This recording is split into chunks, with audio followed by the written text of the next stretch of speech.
Simba giwuok e kor gwenge mopogore opogore. Ramogi Radio Ramogi kar chuny jaluo. Weche maka kod kacha joluo duto e piny luo duto.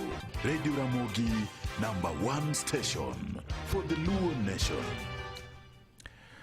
Achich maduong' ma itudo kodwa wach nek mag jotuo ariyo ma kar thieth maduong' ma Kenyatta National Hospital pod ogeng'ne e tesend obila e seche ma nonro pod dhi e nyime niendi. Jaod bura ma Naivasha Jane Kihara koro do oweyo gi bond mar Sh50,000 ka irito winjo bura mare noendo kendo tarehe 29 ma dwe niendi. Kod skund sekondari majera mixed ei sub-county ma Ugenya e county ma Siaya koro lura apoya nono bang' jopuonjre mag skund noendo bago ng'anye okinyi ma kawuono niendi. Weche matuch ka kod kacha wan kodi ondamo kondamo mar yangoni motimore e gwengewa. Weche manyien gi James Rabala. Achich maduong' ma itudo kod wach nek mag jotuo ariyo ma kar thieth maduong' ma Kenyatta National Hospital bure Nairobi kaendi pod ogeng'ne tesend obila e seche ma nonro pod dhi e nyime. Kalure kod obila mag okwach kich achijno endo ma nyinge Kennedy Kalombo Tole nyo maki ka itudo gi wach nek mar jatuo ma nyinge Edward Maingi Ndegwa. Nono moiu ne yango ni Kennedy Kalombo Tole ne orwake od thieth no endo tarik 1 dwe mar 12 mar higa mokalo. Obila ne oyango ni achijno endo ichako itudo gi wach nek machielo mar jatuo Gilbert Kinywa Mudhoni mane honegi e ward 7C e dwe mar 2 mar higa niendi.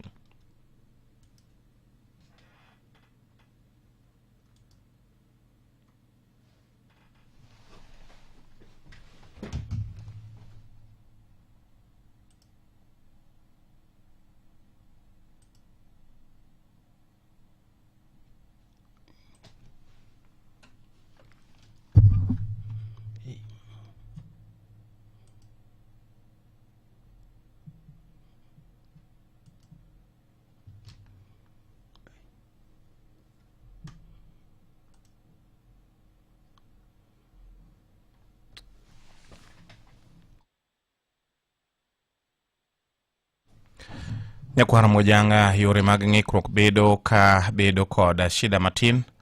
Kokamano wadhi mi kendo weche goendo e yo makare mana kaka ne gichoponwa e mesa marwa mar fambo kod keyo. Nyakwara mojwang' yore mag tudruok bet ka okelonwa wigi matin. Kokamano to wami mana weche goendo mana ge lakseche gindi kaka ne gichoponwa e mesa marwa mar fambo kod keyo.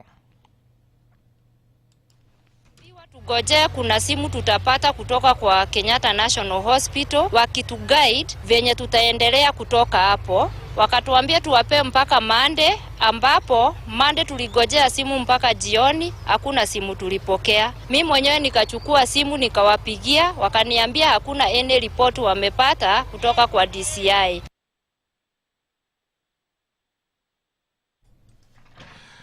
Okwach kich ne owacho ni kane gichopo e kar masira no endo to nyoge yudo opato ma otimo remo machiegni gi otanda chejino endo ka pala ma ichich godo ni ne otim godo nek machalo kamano endo bende ne oyudi ka obogi gloves machiegni kode. E weche moko bende en ni jaod bura ma Naivasha Jane Kihara koro do weyo gi bond mar Sh50,000 ka irito winjo bura nendo kendo tarehe 29 ma dwe niendi. Kihara ne otere nyim doho ma Milimani bura Nairobi kaendi kuma ne otene kod okinde meke Ndegwa Njiru kod Wambugu Wanjohi mane jokwodo malit mokalo bura mane omakne Kihara no endo ka giwacho ni gin gik maonge korgi gi wigi ni kendo gin mana gik mokel kod ywaruoge mag siasa. Nyo make nyoro mana bang' ndalo matin kende bang' kane orem chiwo luor ne Samath mane homiye gi okwach kich e wi weche mane owacho Weche goendo mane wacho ni ne nyiso achaya ne jodito kata nyiso achaya ne jadito moro ei sirikal. Maendi e kaka ne weche goendo bedo. Mimi sijaingia police station maisha yangu yote. Sijaandikwa kwa hiyo kitabu na mimi si pastor, ile nasafanyanga ni siasa. So wacheni twende tukasikie mbele. To be firm na tuombe na tuseme ni one term. One term. Eweche mamoko bende ni ogai mar jotend migepe mapacho kaendi Musalia Mudavadi okweda malit mokalo dhok ma yande ne jotelo moko mag siasa otiyo godo ni yiero mabiro ok bi bedo man thuolo kendo mauyanga kane giwacho ni yiero no endo en mana ma gibiro kwale ombulu modhi wang' achiel ne jatend piny Kenya William Ruto. Kane holoso Malava e kaunti ma Kakamega, Mudavadi ne okwedo weche goendo ka olero ni mago gin yore mag keto e tem chenro mar yiero ma onego bed ni biro timo kaka chik dwaro. Owacho ni dhok moko mipuso yo magalagala machalo kamano endo gin dhok mang'isa chaya ne duol ma ochung' ne weche mag yiero pacho kaendi IEBC kaachiel bende kod ng'isa chaya ne chenro mar yiero no endo owuon ma itimo e pacho kaendi, kowacho ni onge kaka ng'ato nyalo wuok oko e lela kendo wacho ni owuon obiro kwalo ombulu ne jatend piny Kenya William Ruto. Mamago gin gik ma mieno jatend piny Kenya William Ruto kata mieno nying jatend piny Kenya William Ruto gi weche magalagala ma ok ochopo kare. Waheshimiwa wako hapa. If anybody stands on the platform na lete sarakasi ya kusema ati hata kama ni kuiba tutaiba, mtoe huyo mtu kwa platform kwa sababu anapeana jina mbaya kabisa. We don't want this kind of nonsense. That is cheap politics. Wewe kama ni wa Kenya Kwanza, if you believe in Ruto, don't talk about Ruto stealing votes. Talk about Ruto winning votes. This is the message we should send to our people. Kwa sababu tunazungumza kama sisi ni watoto. Unasimama hapa, you're talking to serious people, international media, local media, the church and everybody. Alafu nasema ati hata kama ni kuiba tutaiba. Ne bende oseo jalup jatend piny Kenya machon Rigathi Gachagua yo machalo kama. Kama umekuwa impeached, sheria inasema kwamba hautakuwa na uwezo kwa kuwa na public office. Mambo yako imeisha.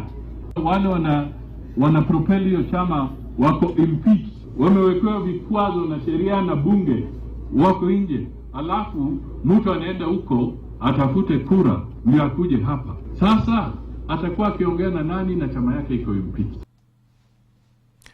Yoche mko bende skul sekondari ma Jera Mixed e sub-county ma Ugenya e county masia ulura poyano no bang jopunjre mag skundu nendo ng'anyo yo kiny makauno nende. Jopunjre goendo no bago ng'anyo mamuol mane gikwedo godo japuonj margi maduong' Moses Okanda mane giwacho ni ta skul nendo yo marach malich mokalo kendo ne gidwaro mar mondo mi wil japuonj nendo kigolo kanyo do tere skul mo machielo ne kalore kod yo ma ok ber ma gineno ni otayo godo skul nendo. Mako kuom gik ma jopuonjre goendo ne ywago en wach nok mar chiemo e skul nendo mane giwacho ne imiyo gi chiemo matin malich mokalo ma ok nyal romogi. Ne giwuoyo jopuonjre goendo ne wacho ni kata mana migago mara sa 9 kata mar odiechieng' ok migi e yo makare. Kabende kano wuoyo wach achiel nogo endo jotelo mag migao mochung'ne weche mag somo bade ma sub-county ma Ugenya mane otelnegi kod director mar TSC Bernard Orwasa ne ochopo e skul no endo kendo golo chik mar mondo mi jopuonjre goendo odhi pacho kendo olor skul no endo apoya nono yo machalo kamano endo kapod ing'iyo yo ma inyalo tiek godo wacha midhiero ma jopuonjre goendo ne ywago ni gisebedo ka gineno goendo. After the decision of the board will have been reached, then we shall communicate with your parents on now when you can resume, but again immediately. So as has already been announced, from 2 to 3 we will go home, and as to when you will come back, we are going to communicate through your parents, okay? Yes. So don't come before you get an okay from the school through your parent or guardian. Kata kamano jopuonjre ma ikore ne timo penj mar klas 12 KCSE to ne odong' e skul kunendo kendo gin ne okomigi thuolo mar dhi pacho. Ka joma no omi thuolo mar dhi pacho gin mana jo klas 10 kod klas 11 kende mano dhi pacho. Kama moko to ne jo klas 12 ne odong' kaluwore kod wach penj margi mar mock madhi nyime gi lakseche gende. For the Form 4s who are going on with the exams, as we have heard again, you remain behind. The teachers are on duty. We shall also be here closely monitoring everything in this school until full stability and resolution to whatever issues are there is reached. So Form 4s munaendelea kubaki na kuendelea na mitihani. Waringo wang'iyo weche moko.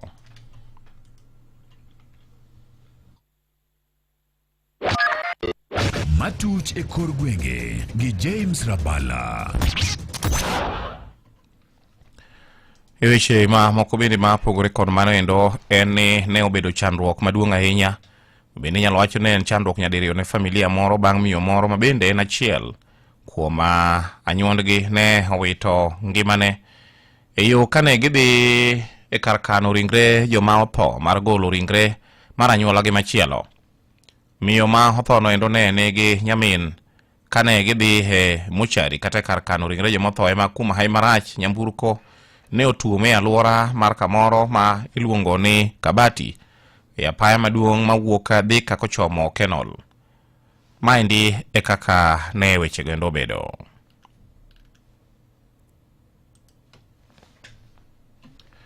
Ora ni wayuda na ler mar weche kaka weche gendo ne ochoponwa e mesa marwa mar fwambo kod keyo nyakwaro Mogajwang'.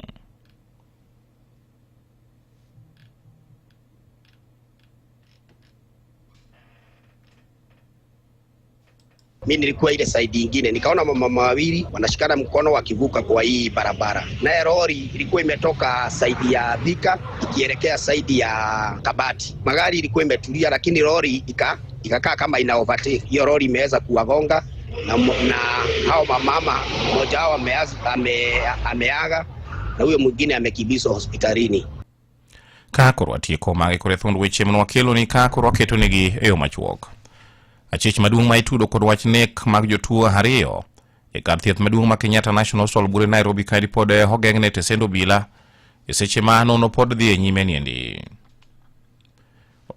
E weche ma moko bende en ni ogai mar jotelo migepe Musalia Mudavadi okwedo malit mokalo dhok mande ne jotelo moko mag siasa otiyo godo e wi yiero mabiro ni ok bi bedo yiero man thuolo kendo ma uyanga.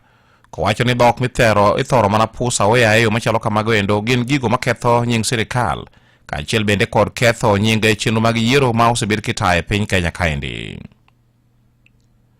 Kod jaod bura ma Naivasha Jane Kihara korodo ma Milimani oweyo thuolo kod bond ma shillings 50,000 ka irito biro winjo bura no endo kendo tarik 29 ma dwe niendi. Nye kwara Mogajwang' mago bende makelo wa e giko maga winjo weche manyien mawuok kone koncha ge lakseche gendi obutude kendo kango chopo sa achiel mar otieno ma kenda bucha kelo nwe kendo weche moko manyien adimba ko kamano kango chopo sa 11:12 to bukelo ni weche manyien gwendo e yo machuok. Mago ne weche manyien e Radio Ramogi kano kelni gi James Rabala. Nakono nyakora mogi weche manyien kod James Rabala chopo sa 10:15 kinde maparo ni kacha makare ni podi nyalo tiyo kod Wigo kaka kono Friday jicherre kon gi kocha Wigo en yo maber mar wuoth kata mar dhi kuonde machiegni kidwa chopo kacha kod derefe madewi yo motiegi yo makare kendo bende kama bende yude yuto kaka ng'at motiyo kod Wigo kacha nyakora mogi ntiere gi milongo kacha ni return cash kacha gimitimo nyakora mogi en manane dhie simbi kacha download app mar Wigo App Store kata Play Store to kaponi yonge smartphone to itiyo kod mkamwizi ndiko SMS ni Wigo tiore nambari ono angwen aria beach tido ride ma ina kujali kinde duto 0 kumbe dokoda chinro ni nyakora mogiz kana wan kacha kod DJ Vic si anya ilungo ni wife material kaone ungekalo record dish mok nyalge kata kamano no oro numosne makende wacho ni teacher beach mabiro in short auchiel obro bedo kodu kacha eyo masomba tafi sembe tena sana Nyasaye majang'wono korita mboriti Wangong'ana ma junction chieng' kiny mana kuom ng'wono ne nying wuon gi wuowi gi chuny matakatifu. Amen.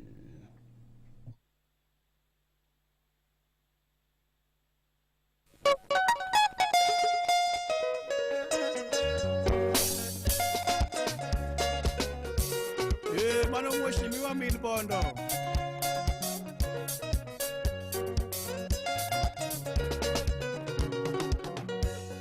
Jalama kwelo ndumo mino kembo umo mina deni Pena gocho wuodgo piyo lamo chiro yagika Amoro wuoda kiro jen kodo papa Joni Awuodo kingo chieng' dikne kwaro seko makothu Awero endani kamone para wino goara Nikech awero miyo mamungwana nyara lego magombe Ochuno ya makata lemdo nyaka timu wachne Mama tabo sewe makodinga mine bondo ni tothuon Asungie mama nanyo miya were kaunwe Machio yawa asubuhi mondo winjo wachne Ichalo mana malaika mane ruotho oro chon Mondi tere dala joko ginga jaramogi gang'o Nomikia kod telo miyo yerigo ganda te Aya yora molo tinga pundi nyaka sungi kanwoyo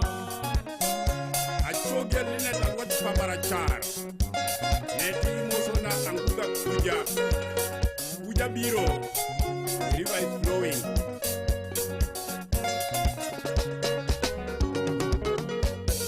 Gimi morago kalando to mit na kanuoyo Nirito dalo se odinga pare joka jutaka Iloyo mon ma iko choto wuok ringo miere Kalale bombe gi vijana miero dongo gunarilo Orito dala ne oloso pare rieny chasulwe Kongeza minya godero pile nyajo yogo Jinene penjo se ojuta miuni nikolo kanye Machunye laere kite longo miyo somo kuko tieko Kochungo thumo chalo diero jipa motetete